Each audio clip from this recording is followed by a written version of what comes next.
We're getting our first look at legislation in the Texas House to provide billions in new funding for public schools and create an education savings account program. The House education bills come 2 weeks after the Senate passed its own ESA bill.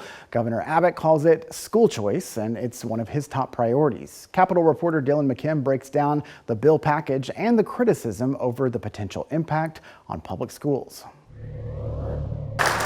Governor Greg Abbott is going around the state to advocate for school choice. I am all in. On Wednesday, at the Texas Policy Summit, he said House Speaker Dustin Burrows is on his side. He raised his hand and said that he, as Speaker, supports school choice in the state of Texas. The Texas House is a hurdle school choice has not been able to get over in the past. Now we're getting a look at what House members will consider. State Representative Brad Buckley filed the bill. And sometimes a public school environment just doesn't meet the needs of children. It will give each student 85% of what the average public school student gets from state and local dollars. According to his office, that's a little more than $10,000 per year. The bill also prioritizes students with disabilities and low-income families. On top of that, he also filed a school finance bill that will increase the basic allotment by $220 per student. Schools can use that money to pay for operations and give teachers pay raises. Provides more flexibility so local school districts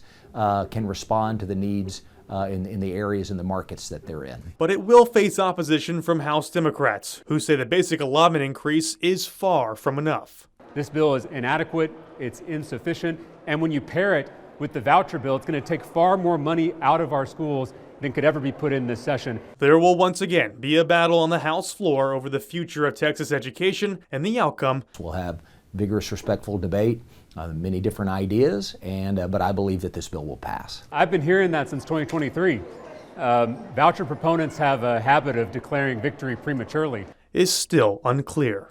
Dylan joins us now. We've reported on the Senate's ESA bill, SB 2, which passed 2 weeks ago. How does the House version differ from the Senate's version? Well, they both do the same thing, right? The main principal function is that they're going to provide money to a student, a certain amount of money that's going to go towards paying for either homeschooling or private school tuition. But they really differ in how they get to that number.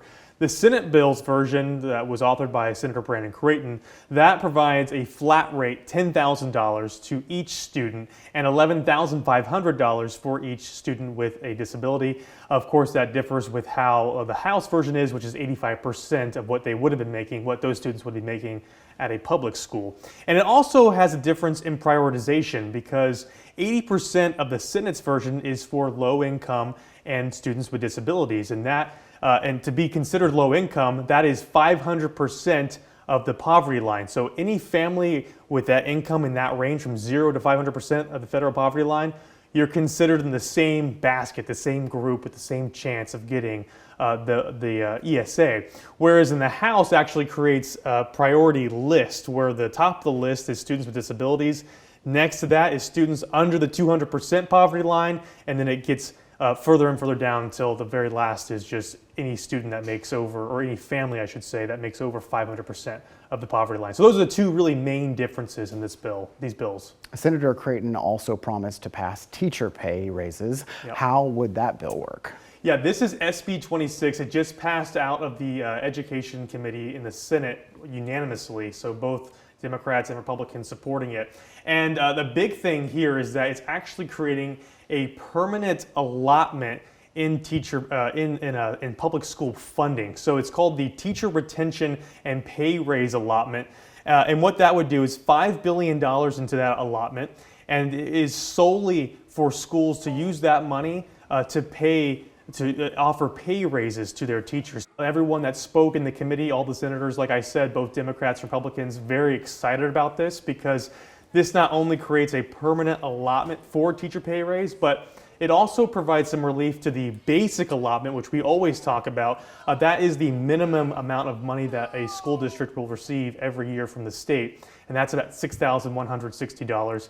They would usually, the school district, use that money to help with teacher pay raise. Now that there's a separate allotment for that, they can use that money to pay for like other staff, like nurses, school bus drivers, counselors, to help with retaining those employees as well. Certainly a lot of people interested in these topics. Of course, yes. Thank you very much, Dylan.